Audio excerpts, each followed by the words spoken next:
Hello and Assalamu alaikum students. Let us study magnitude and phase spectra. As you are already familiar with Fourier series, let's revise it a little bit. In trigonometric form, we can represent any continuous time signal xt as sum of cosine and sine waveforms of specific frequencies and amplitudes. Here an and bn are those amplitudes and are called as trigonometric coefficients, and these are sum over the whole signal starting from n is equal to 0 until infinity. It represents the whole length of the signal. It can also be represented like this. Here xt is the same function. The only difference is that we have taken the 0th terms because it started from n is equal to 0. The first term is written separately. When n is equal to 0, a0 cos of 0 will be equal to 1. So this part will be equal to 1 multiplied with a naught or a0 plus b0 or b naught times sine of 0, and sine of 0 is 0, so this whole term will become 0 and we will be left with a naught only. So we take that term separately and this is called as DC component, and rest of the signal as it is. So now it is starting from n is equal to 1 because the n is equal to 0 term is this one, a naught.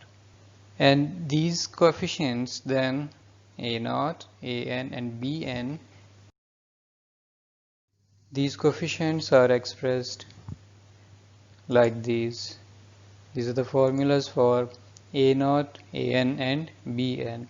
So very simply we can represent a naught as 1 over t naught, where t naught is the period or the fundamental period of this function xt, as an integration of the original signal xt over the period, over the fundamental period, and an is represented as 2 divided by t naught integration over the whole period times cos, because an are the coefficients of cosine, multiplied with this function xt, and for bn very simply sine, because bn is a coefficient of sine, times the function, this function, and the integration over one period. Okay, means if it is 0 to t naught, so we can represent like this. So this notation actually mentions that this integration is over the fundamental period only. So these are very simple and easy to remember. Okay, in this exponential form, we can exponential form of the Fourier series, we can say that a continuous time function xt can be represented as sum of exponential functions multiplied with a coefficient cn. This coefficient represents the magnitude of each term in this sum, and just like an and bn coefficients, cn can be represented with this formula, where t naught is the fundamental period of xt.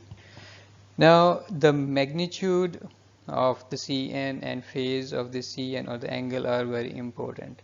The magnitude of cn versus this n or n omega naught, this is the frequency, is called as the magnitude spectrum, and the plot of the phase or angle of cn at different values of n or n omega naught represents frequency, is called as phase spectrum. Now if you're asked to plot magnitude and phase spectrum, you will first have to find out magnitude at every point of cn and also phase or angle at every point. The point is represented with n here, so you have to calculate magnitude at every n and the phase at every value of n of this using this formula, and then plot them against n or n omega naught. Now let us do an example of finding out phase and magnitude spectrum. Okay, in this example we are asked to plot magnitude and phase spectra of the given function. This is the function of a signal which is equal to 3 times exponential term raised to the power minus 0.2 times t. This is the plot of this function. So this is the exponential decay, okay, as you are aware, and this 3 is actually the amplitude or the maximum value of this function.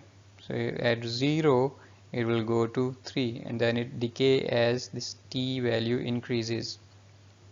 And if you see, it repeats itself after every 2 pi. It starts from 0, ends at 2 pi, and then starts following the same pattern again. So after every 2 pi the pattern repeats itself. It means that its period or the fundamental period is 2 pi. Now in order to plot magnitude and phase spectra, we first need to find out the value for Cn, which are the coefficients in the Fourier series. Okay, since we know that Cn is represented with this formula and xt is this function, and then omega naught, we do not know this value, but we know the value of t naught. So the values we know are xt is this, t naught is equal to 2 pi, then we can calculate omega naught from here, which will be equal to 1, because 2 pi over t naught is equal to 2 pi over 2 pi. The value of t naught is 2 pi, therefore we get 1. So we insert these values in our the formula of Cn, then we get this thing. So we solve, we perform integration, and our final result is this value. This is equal to Cn. So Cn is 0.3416 divided by 0.2 plus Jn. So you notice that the top, the numerator is real value, real number, but the denominator is a complex number. 0.2 is the real part and Jn is the imaginary part. Now how we can calculate it, how can we find out its magnitude and phase in order to plot magnitude and phase spectra? So the magnitude can be calculated like this. So this is already a number, we do not need to calculate its magnitude, it is equal to itself. But for a complex number, its magnitude is determined by taking the square root of the sum of the squares of this one, the real part, plus the square of the coefficient of imaginary number, imaginary part. It is represented like this, very simple. Top value as it is, the square root of the square of real part plus the square of the coefficient of imaginary part. Now to calculate phase,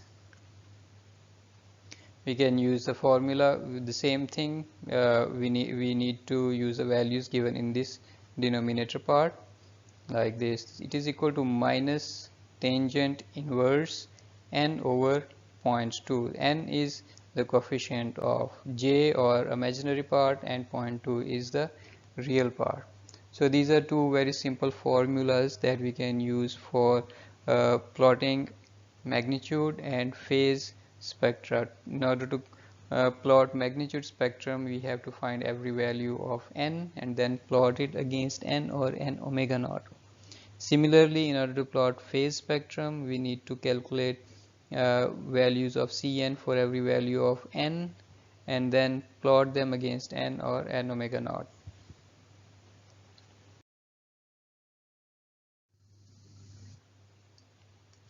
So this is the magnitude spectrum. This is how it will look like once we know these values. These are from minus 10 to plus 10. Okay, because we cannot keep on continuing going to infinity. And for example, as examples, we can try calculating a few values. For n is equal to 0, Cn the magnitude of Cn will be 1.71. Just put the value n is equal to 0 here and perform the calculations on it. Then you will get 1.71 for n is equal to 0, and then if we put n is equal to 2, we'll get this value. And let's try for n is equal to 10. You can try on your notebooks also. We get this value. So n is equal to 0 is plotted here like this, 1.71 around here, and then n is equal to 2 is plotted here, which is 0.17, and n is equal to 10 is here around 0.03, for very close to 0. So similarly we can calculate values for all of these and then plot them ourselves. Now how to calculate phase? We'll use this formula that we derived in the previous slide. Now for n is equal to 0, we'll do the similar thing. N is equal to 0, then n is equal to 1, 2, 3, and so on. But we try calculating a couple of values only and then trace them on this spectrum. This is also from -10 until +10. So for n is equal to 0, I put 0 here. So n is equal to 0, the tangent inverse of n is equal to 0 is 0, of course. And for n is equal to 2, it will be 0.47 pi. How do we find it? How do we calculate it? When you put n is equal to 2 here, you will not get the value in pi. But in order to get the value for pi, you need to divide that answer with 180, because pi is equal to 180. You will get 0.47, okay, minus 0.47, and that is a fraction of pi, so you can add pi with that. So whatever value you get by putting n is equal to 2 here, you divide that with 180 and you will get the value in radians. Then you will have to put pi besides that. For example, when you put 2 here, you will get some value, you divide that with 180, you will get 0.47, okay, and then you have to add pi together with it, right? Now for 10, n is equal to 10, we get this value, almost half of pi, or pi over 2, right? So we can trace that on this phase spectrum. Okay, this is n is equal to 0, this is 0 here, right? And for 2, 0.47, this is 0.47, very small, on the negative side, negative 0.47, and this is negative 0.49, right? You can trace here. But when you go to on the other side, -2, -4, -6, so if we put -2 here, it will cancel out this negative sign and becomes positive. That's why in the negative side of the value of n, our values of the phase are on the positive end. Okay. So once we calculate all the values in within our range, like here -10 until +10, now you can keep it shorter, or you want to go to like -12 to -12, we can do that. But we keep ourselves because after this it will be almost constant, it will not increase after that, right? So we keep ourselves until where it is necessary to show the trend, because here it was going to 0, you saw it was going to 0 here, so we did not need to go any further, and similar thing is here.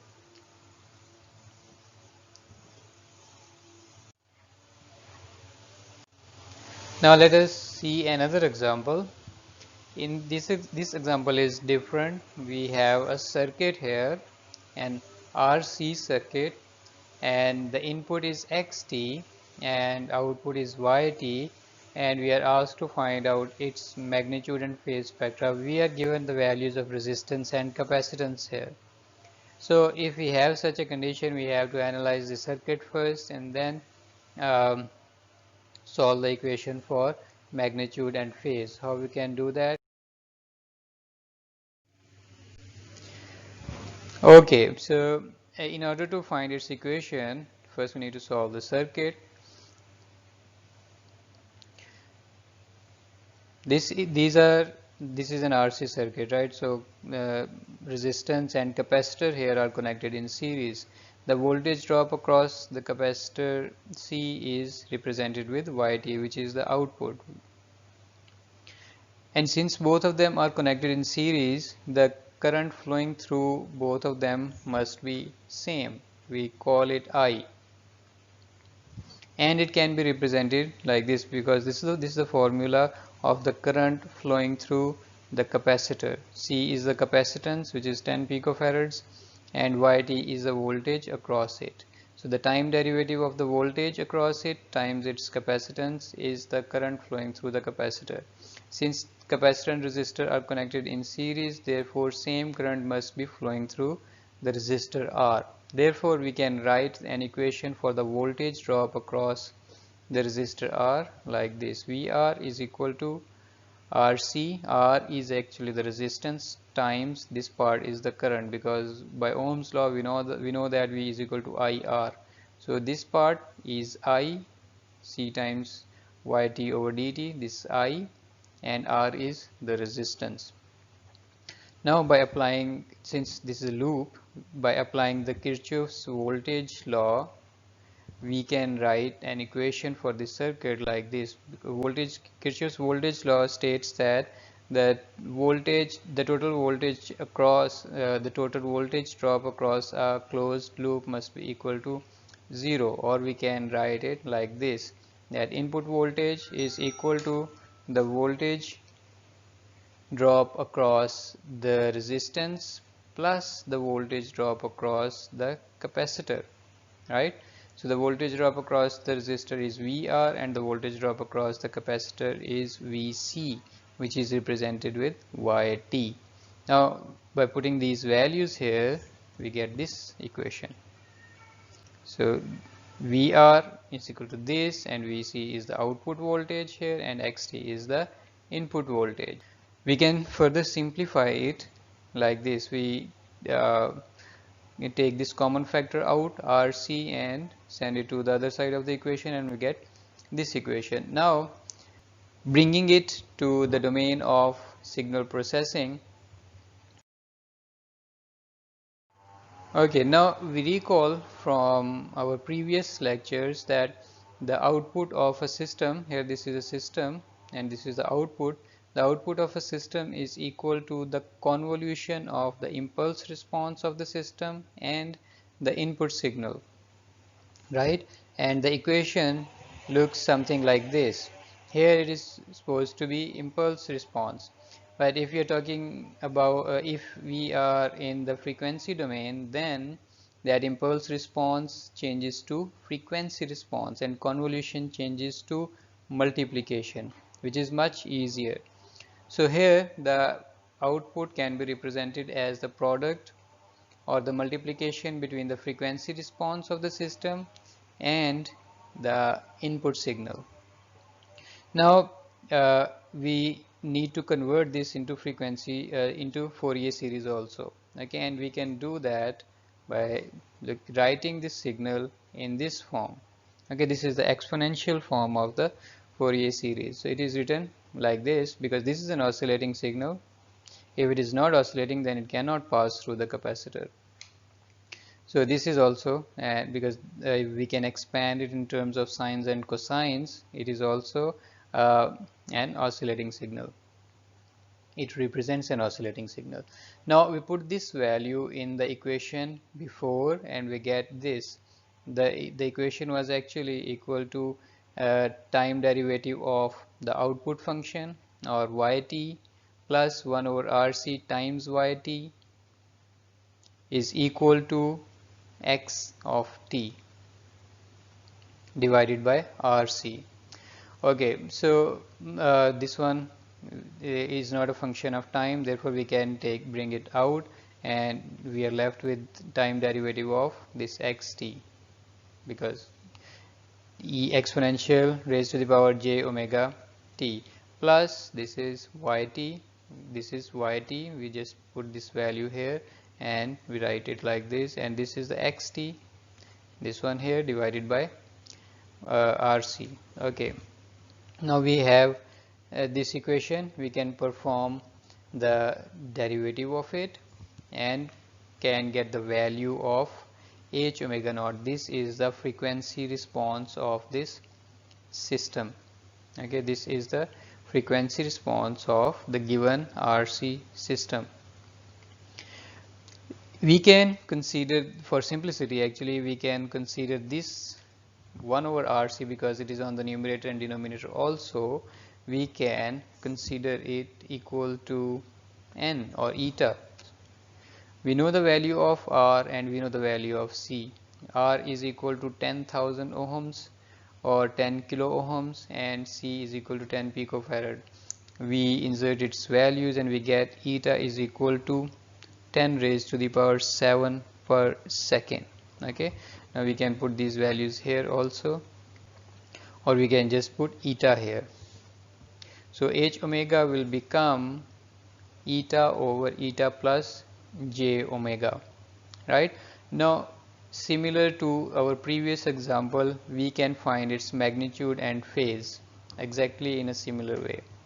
So the magnitude of h omega will be equal to this, right? You remember that the magnitude is equal to square root of the sum of the squares of the real part plus the square of the coefficient of the imaginary part. The coefficient of imaginary part here is omega. In previous example that was n, right?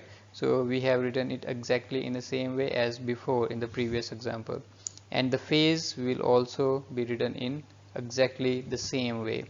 Minus tangent inverse eta over omega. Eta was the real part and omega was the coefficient of the imaginary part.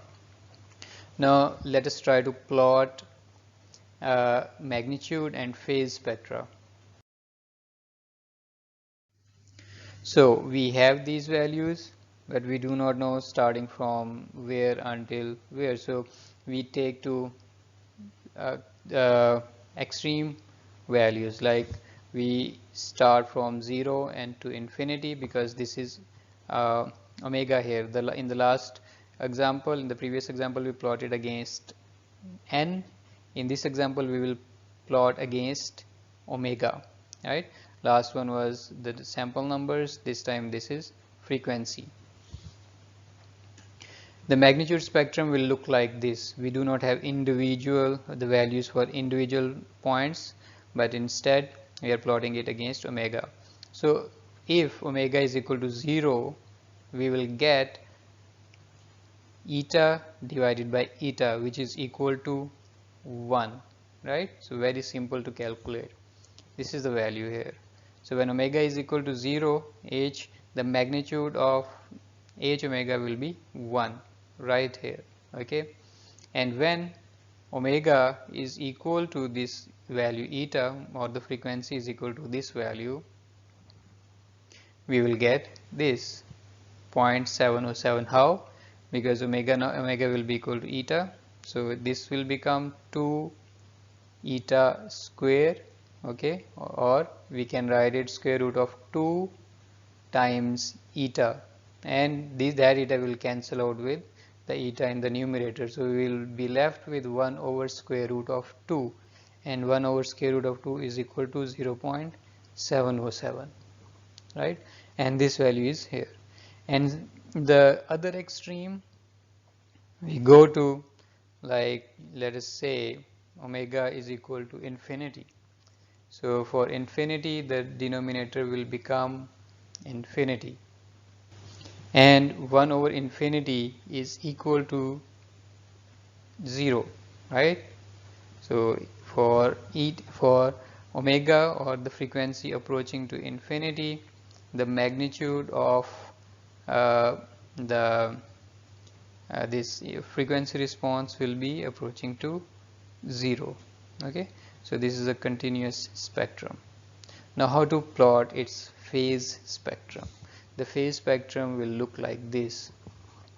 Similarly, we select 3 values to check, 3 extreme values. Okay, when our when our omega, the frequency is equal, means it approaches to negative infinity, here when it approaches to negative infinity means 1 over infinity, it is negative, the negative will be cancelled from here, so the result will be a positive value, right? So 1 over infinity for tangent inverse is pi over 2, right, or 90 degrees. So for omega approaching to negative infinity we have pi over 2. Sorry, this is a wrong notation here, it should have been phase. Okay, this one. Okay, and second we put this value equals to 0. When omega is equal to 0, then it will become infinity, and tangent inverse of infinity is 0. It will be represented here, so the point will be at 0. And now when we put this omega as positive infinity, means the frequency is too high, positive infinity, then 1 over infinity is 0 and tangent inverse of 0 is pi over 2, and this negative sign indicates that it should be on the negative side, so negative pi over 2 here. So it will look like this. This is a continuous form, it will look like this line. So this is the phase spectrum and this one is the magnitude spectrum of this circuit.